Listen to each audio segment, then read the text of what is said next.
Here's the breakdown of all the hidden meanings and esoteric symbolism you may have missed in the season 1 finale of It Welcome to Derry.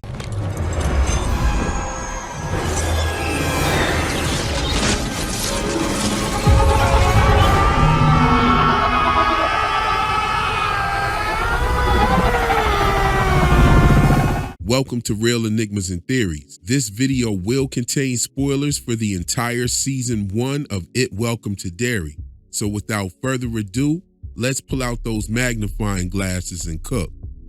No need for a full-on recap this episode. Let's just focus on the details and the symbolism. They left us enough hidden meanings and clues to cook up some serious esoteric gumbo, so let's go. This episode starts off with a mist rolling into town, and this mist clearly seems to have an effect on the adults of Derry. Many of them seem to disappear, and we see some of them have been enchanted by Pennywise's presence, and some of them just been straight up killed by Pennywise anyway. I'm thinking they all just went home and shut their doors. I mean, nobody even tries to get out of the way of this cloud. They just stood right there. And then we see them later snap out of it and start running around. So that's why I think they just went home. Notice how the leaves on the tree wither up as if we're watching a time-lapse video of the spring to winter. You could see them wither up and just fall off the tree, but the tree doesn't change or anything. It's almost like the seasons are rapidly moving. And look at how the people are running and covering up as if it gets colder. Even Halloran complains about the cold, and we see the lake freeze over as the mist travels over it. Now, I don't think that Pennywise is just simply making it colder. I think that he's actually speeding up time to the winter or bringing the town into that year's winter season in Derry.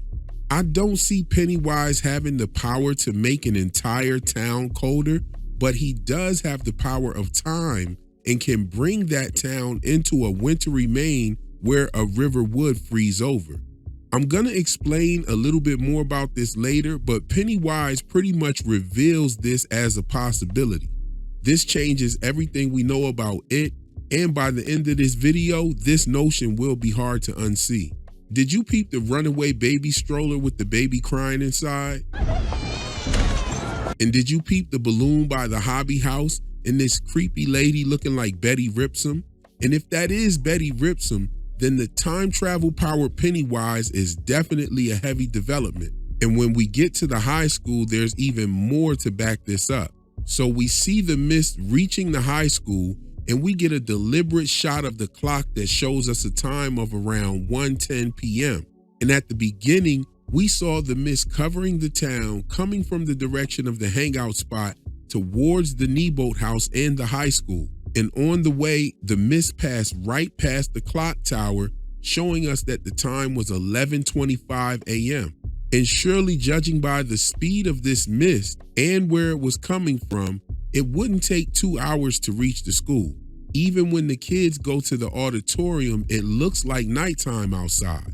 And I think that this is more evidence of something strange going on with time.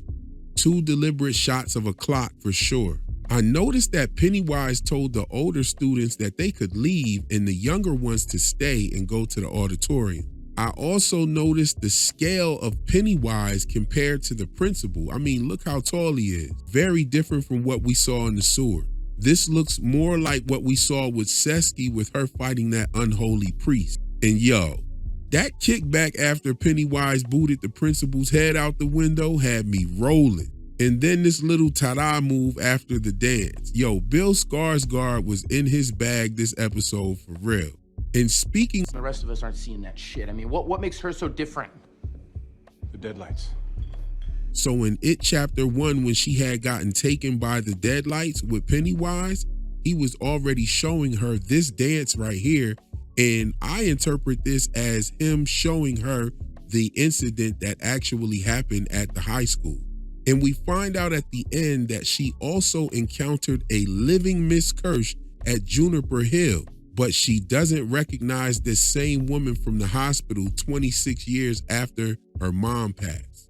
I mean, it was a long time and it was a lot going on. But anyway, Pennywise takes the entire freshman class into the deadlights and turns them into a floating marching band of sorts, following him as he heads towards the river, leaving a trail of blood behind. I want to point out that Rich also played in the band, and in It Chapter 1, Richie was playing with the same horn while he was messing with the guys that were in the marching band. And we'll talk a little bit about that later. Ronnie, Lily, and Margie get to the high school and learn the fate of the principal and that the students had been taken. They decide to follow the trail of blood on a bike, but realize that that bike wasn't going to cut it with all three of them, and so they needed to pick up some speed. And that's when they spot the milkman marked out by the door, and they decide to grab his milk truck. Now, I have been noticing the milk and the milkman symbolism in a few shows lately. You had the milkman and you also had the slain cow. You had the milk in Pluribus and spotting Zosha with the milk truck, and now you got it in the town of Derry. And not only does Derry sound like dairy, but the words are connected, and it also explains why Pennywise grabbed those kids instead of hightailing it the hell up out of Derry. Derry and Derry are related through Old Irish and Old English. Derry comes from Old Irish doire, meaning oak grove or wooded place. And these groves were often cleared into pasteurized land over time, and land that transformed from forest to pastures became associated with animal husbandry, especially cattle. Now, Derry comes from Old French, meaning a place where milk is kept or produced, which would functionally be cleared land used for sustaining life, just like the dairy. Now, even though Pennywise just got a large boost from the black spot augury, I think he's just getting some food for the road. He's a dairy farmer. I mean, Pennywise came through with the red suit from the face down. Then he pulled the whip out the Kneebolt house garage real quick and bent a few corners through Derry.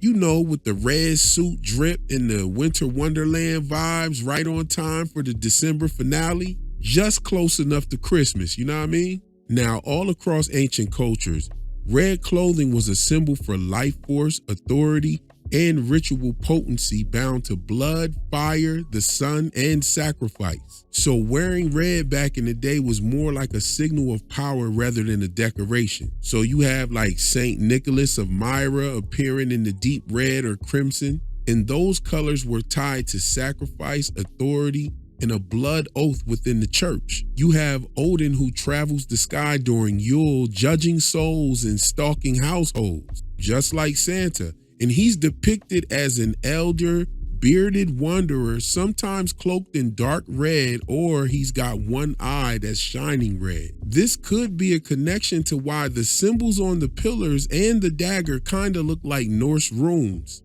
And then you have many adaptations of the red jolly gift giver / Punisher. You have Margie with the one eye symbolism, and we're gonna get to that in a few. But you also had it changing the nature of Bob Gray's Pennywise the Dancing Clown from a kind man who brought joy to children, and that's like an inversion of how Santa Claus was changed from a dark figure into the bright red jolly gift giver created by Handon Selbloom's 1930s Coca-Cola campaign. And this campaign flattened centuries of ritual red into a consumer-friendly icon that exploded globally just to sell some soda that was laced with that cocaine. And right here, we could see the Coca-Cola ad on the side of the building in Derry on the main shot right here. And then you got Pennywise, who's created this Winter Wonderland version of Odin's Wild Hunt. And he's sitting there playing the horn. And the horn is one of the core identifiers of the Wild Hunt across the Germanic and the Norse tradition. The horn's function is to signal the crossing of realms, and that's exactly what Pennywise is doing. And when that horn sounds off during the Wild Hunt, souls are being gathered, time behaves real strangely, and witnesses are warned to stay inside, which totally lines up with what we see happening in Derry. You got the adults disappearing, the Winter Wonderland River, you got the children being taken, and Pennywise, he's not chasing them, he's leading them. So Pennywise is playing the horn to symbolize the crossing of realms in this case. And I guess you could say he's trying to pass the proverbial yggdrasil, which is that tree that they have to bury the pillar in. Even Maddie's disappearance was during the winter holiday season, so the notion of Pennywise changing time to winter is not only symbolic, but it's a marker of when he usually wakes up. And he wakes up 26 years after the augury. However, the auguries are 27 years apart. But Pennywise wakes up to feed for like a whole year before he goes to sleep after the augury. And while we're talking about this right here, we might as well go into the Margie key factor and Pennywise conversation with her. She also bears the one-eye symbolism that ties to Odin, the tree, and knowledge. Odin sacrifices his one eye in exchange for knowledge and wisdom, and Margie's eye was sacrificed, and she became the only one who Pennywise chose to come share some vital information with. Not with Halloran, not with Ingrid. He gave this information to the person who he set up to sacrifice her own eye and the boy she fell in love with as well. And I knew it was getting real with Margie when the instrument that she actually used was a Masonic chisel. Then Pennywise refers to her as Margaret, which translates to pearl, which is an object that is found inside of a living body. And Pennywise tells Margaret that she'll have a son named Richie and that he and his friends will defeat him. So what he's doing is stating an already fixed outcome. And Pennywise explicitly says that past, present, and future are all the same to him. And that places himself outside linear causality, and that confirms the cosmology King established in the It novel. It exists outside of linear time, can see across generations, and knows who will be born, what they will become, and how they'll die. And I don't think that the Losers Club actually killed Pennywise, but that's a whole nother video. It manipulates events across decades with perfect awareness, and this is why Halloran saw Beverly's bathroom and why Beverly saw that dance Pennywise did at the high school. So Margie says to Lily at the end of this episode that she thinks it can move through all timelines and prevent some of them from being born. And this is why we see Pennywise the dancing clown at the signing of the Derry charter with the first settlers. So how was Pennywise there before Bob Gray was even born?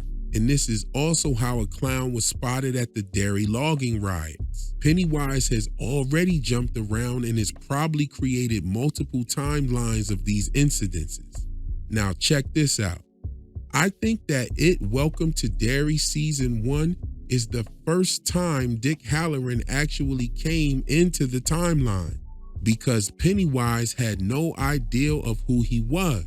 And if he's able to see everything and everyone and how they affect the storyline, why didn't he know who Dick Halloran was? Now, this would explain the different black spot buildings in Derry. The building we saw in It Chapter 1 was in town with all of the other businesses. Mike Hanlon was delivering a package and gets a whiff of that residual energy left from that incident. Him seeing this vision right here was not him remembering his parents. His parents are only two people. These are more hands than just for two people. This right here was the black spot building, downtown with all the rest of the businesses. Also, this picture from the library shows where and what that building looked like. And this doesn't look like the black spot we see from It Welcome to Derry, nor does it look like the one that's explained in the novel. This black spot building was clearly in the business district of Derry, and this would have had to have happened in a separate timeline than what we saw. And I believe that It Welcome to Derry is the original timeline and the first time Halloran meets It. And this is why this time the black spot's location is directly tied to Halloran being there, because in the novel, it just mentions him as a chef. And this would be the timeline where Margie isn't the mother of Richie, but Sharon Tozier ends up becoming Richie's mother. Listen closely to what he says. The seed of your loin and his little friends bring me my death. Or is it birth? I'm confused. Yesterday, today, it's all the same to little Pennywise. There's a timeline when Margie isn't the mother of Richie. The mother of Richie is Sharon Tozier. Check this out. Perhaps even Theodore was supposed to be Stanley's father, but it ended up being his older brother. And this multiverse would explain the different reasons why the black spot was burned down. In this version, the black spot meets its end due to Ingrid orchestrating things to create an augury. Another version is where the townspeople watched from the streets of Derry as the building burned down, shown in It Part 1. And the version from the novel is where the soldiers actually built the place outside of town by hand with scrap lumber, and the white college students used to come there and listen to jazz, which made the main legion of the white decency angry and want to attack the people at the black spot. And I know that some people probably think that these are like simple changes made through the adaptations or whatever, but these are actually different timelines. And this is exactly how Pennywise in the Nibbles describes his nature as an eternal predator feeding in cycles and perceiving all of the same cycles at once. He's probably killing people's parents so that certain children are not born and whatnot. And that's what starts his feeding cycles, the death of a parent. He even says those lines on Halloran during his Jedi mind trick inside the mind of Pennywise. And that trick is actually what saves Margie right before Pennywise eats her. Beverly breaks this down in It Part 2 when Richie suggests that they all go home and wait for the next cycle. Beverly tells him that none of them even make it 20 years, which is within that same 20-year sleeping period. Like I said, Pennywise comes back 26 years after the last augury, and he starts this feeding cycle that lasts a year. And each one of these feeding cycles starts with the deaths of the adults that cause trauma in select children. Lily's father died in 1961, a year before the events that we see, and so does Beverly's mother. Beverly's mom died a year before the events that we saw with the Losers Club. They never told us that in the movie, but we learn it at the end of this episode. When you think about it, Bob Gray marked the beginning of the 1908 feeding cycle, and we know this because we saw Ingrid in the periwinkle costume when Francis was at the circus, but Bob Gray was nowhere in sight. Now, Ingrid had just made the costume and presented it to her father before he died, so if she was wearing it when Francis was there, it had to have been after Bob's death and before the ironworks explosion on Easter. And Easter matches the time period that all of this is taking place. 4 months after the death of Maddie would be April, because he went missing on January 4th. And we saw this in episode 1, but the missing posters of the high school students and Will show the date as April 21st, 1962, just after Easter. Now, this was crazy to me, because in the real world, April 21st, 1962 was the day that John F. Kennedy made a speech at the Seattle World's Fair, formerly called the Century 21 Exposition. And in that address, Kennedy was confronting a problem created by nuclear technology that had no historical precedent. Radioactive waste remains lethal for up to 10 millennia, far longer than any government, language, or civilization has ever endured. And by him raising this issue in the optimistic setting of the World's Fair, he pretty much deliberately disrupted the dominant narrative of technological triumph. This exposition was supposed to celebrate futurism, space travel, atomic power, and it was supposed to celebrate it as progress. But Kennedy reminded his audience that every technological advance carries some sort of consequence that may last far longer than the actual benefits. And some would even say that that applies to the rise of AI in this time period. I mean, even here on YouTube, you got people that don't have any talent that can just go type a couple words into and prompts into an AI and create a video that can compete with real people that take time and hard work to create videos and use their talents to present them to the world. I mean, even me, I'm getting comments in my comment section every day telling me that I resemble an AI voice out there. You know, I got a cold right now and I'm still doing a video. and I have to compete with AI voices, with people with AI pictures and AI information. The whole script is AI. The video editing is AI. There was no talent involved. Now, when I look back at that speech and remember how Kennedy often spoke indirectly when he wanted to critique power without igniting any backlash, his speech could also be heard directed at the military's fear-based propaganda. I mean, once implicated into a population, it shapes the behavior, the politics, and the identity for generations. And Kennedy was speaking during the height of the Cold War psychological warfare that was going on from the government against its people. I mean, the government openly discussed managing the public through emotions, perception, and compliance through sustained threat narratives. I mean, I think that speech was Kennedy actually trying to warn people that fear engineered into the society will make it so that no single leader can pretty much break it apart or dismantle it without destabilizing the entire structure. And I thought that this was a really dope breadcrumb for them to put in there with the dates on the missing poster. There were already mentions of Kennedy throughout the show, and the Cold War atmosphere was already baked into this time period.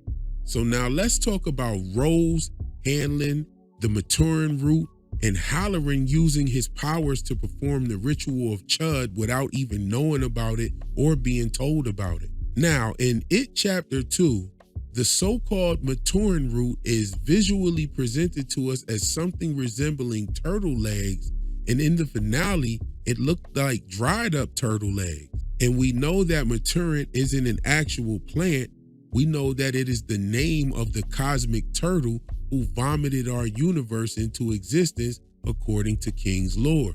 Now, many myths, language, and metaphor, root and feet or legs occupy the same conceptual role as the grounding structures that anchor a being to reality.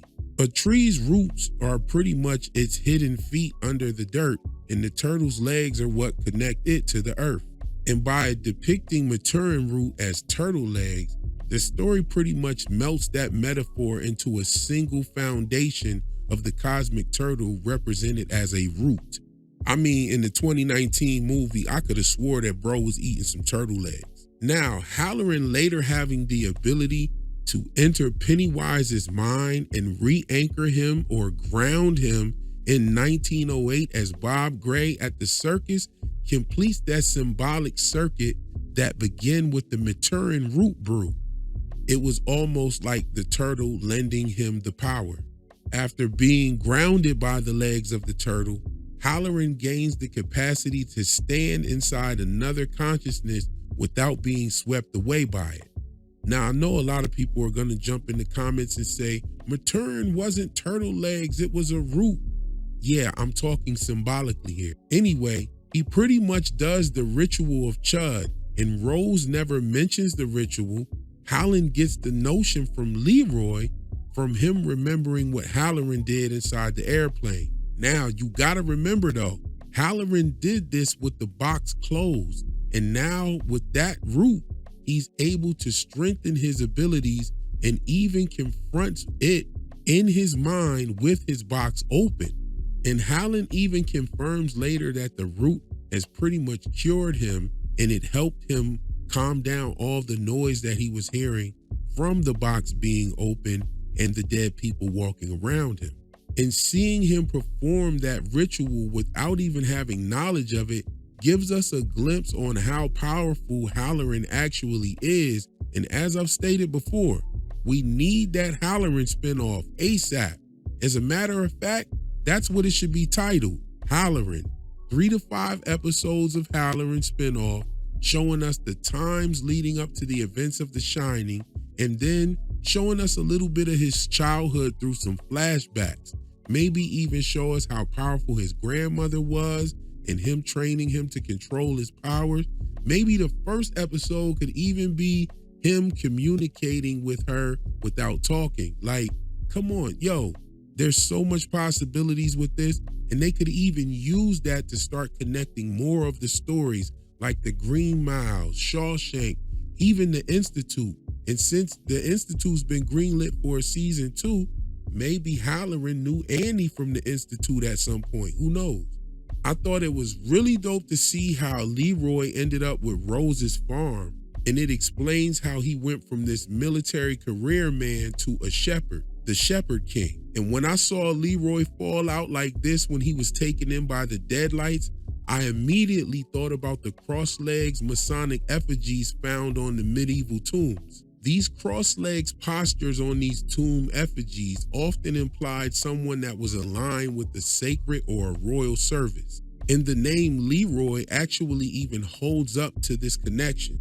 Leroy comes from Old French and it literally means the king. And even in America after slavery, so-called Black Americans deliberately chose names that rejected plantation naming conventions. The name Leroy carried a quiet but powerful reclamation, and it functioned as an assertion of self-sovereignty. I mean, it literally means the king. And Leroy spread heavily through Louisiana, the Mississippi Delta, states like Georgia and the Carolinas, due to the French colonial presence with Creole and Afro-French linguistic retention.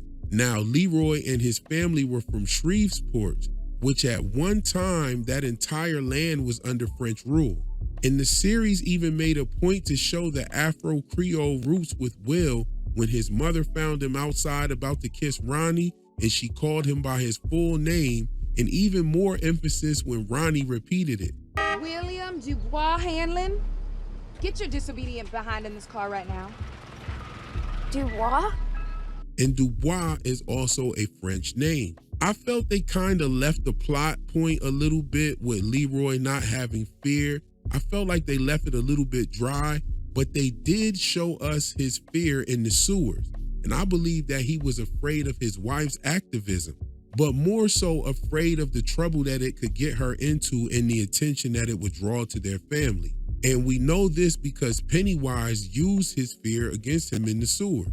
And I'm not gonna lie, I was real pissed off when Daniel got shot. I mean, Hank got scared of the gunfire and stopped going after his daughter when she ran to help Will. Bro literally hid behind the van when his daughter was out there amongst the gunfire. Like, come on, bro. And then he low-key started all this shit. He was willing to go to Shawshank for some goofy-ass housekeeper that low-key looked like she was musty. I also thought we'd get to see Russo again in a better way, but at least we got one last time with Rich, and that funeral scene with his parents and the kids crying had a couple tears in my beard, I'm not gonna lie.